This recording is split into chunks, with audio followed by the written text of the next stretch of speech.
as far as how technology has changed when I first started recording. For instance, I did this live kind of a live in the studio type of recording years back in 1998. I rented out this old church. I was just born. Oh, there you go. So a long time ago. And we set up in this old church that had now been turned into this kind of recreational center. We rented it out and brought in, I think at that time, they weren't ADATs. They were some kind of other, 8-track kind of digital recording format.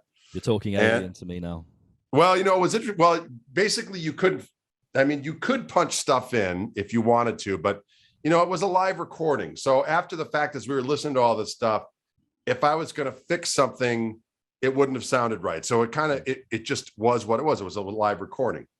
So now and I like the feeling of live, especially when soloing and improvising, because, the symbiosis of everyone kind of responding in the moment to what's happening. So if we really know a song well and we're tracking it, most of the time the solo will be live.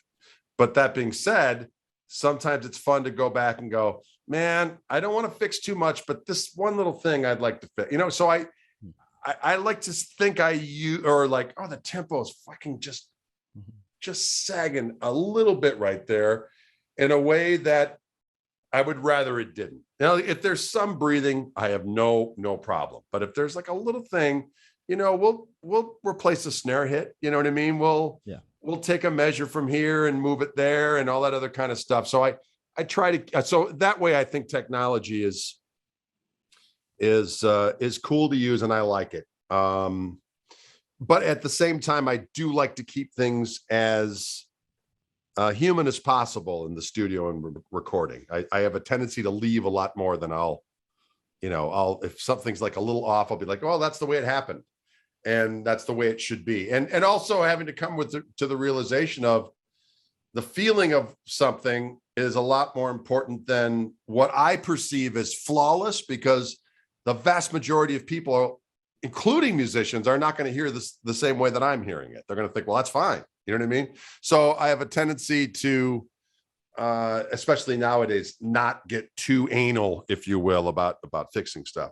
On the other side of things, as far as technology, in terms of YouTube and social media in general and all that other kind of stuff, I really enjoy the fact that things that were difficult to have access to when I was younger are now just lickety split. For instance, any kind of artist obscure that I would read about back in the day that you would never be able to find in a record store, that you'd have to, be more adventurous in terms of like getting a record catalog and like shipping away for stuff. And I was never really one of those individuals. I was like, I want what I want now. Or I'd meet a buddy of mine who had those records, like, make me a cassette. So a lot of times my exposure to stuff would be from someone who was the adventurous type to kind of ship away for all this stuff and say, hey, can you make me a tape? So I would have these cassette tapes of, Danny Gatton and Jimmy Bryant and all these guys that I wanted to get access to, but could never find the vinyl. All of that stuff now is just readily accessible. And if there isn't, actual footage of the person playing live, somebody has uploaded, just vinyl, the audio of it. So there's access to all that stuff. There's also access to like transcriptions of everything under the sun. Now I learned off of records and I didn't slow stuff down. And this is not like, oh, it was so much harder in my day. I'm just saying that what was cool about that is that sometimes in that process, you didn't figure things out exactly right, but you're like, well, I'm kind of hearing it this way and I like it this way. You know what I mean? So there was this, there was something about that old school way of just trying to figure it out of records that helped me anyway, build my own style, as it were. But I have to say that now it's really cool to have access to, that technology that slows it down, but keeps it into the same pitch as your guitar. With the faces as well. Yeah, there you go. You can grimace all you want.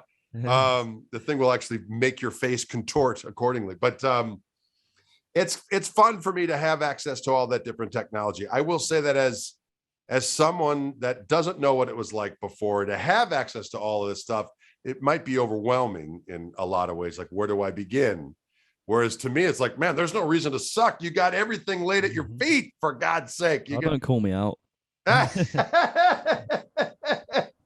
But so yeah, I mean, it's it's an interesting thing, and on the and Instagram and all that other kind of stuff, I find it to be fun. I don't, if I see someone, like Mateus Asado might put a video up and I might come across it and I'll just think it's fascinating. Just 60 seconds, just chock full of phenomenal, really kind of just, kind of contemporary guitar in a nutshell. But it's weird what I'll take away from it. There'll be like a little chordal thing that's like, well, that's kind of what I do, but it's a little different. You know what I mean? And that's the stuff that appeals to me. It's always like nuanced stuff. It's not really like licks per se.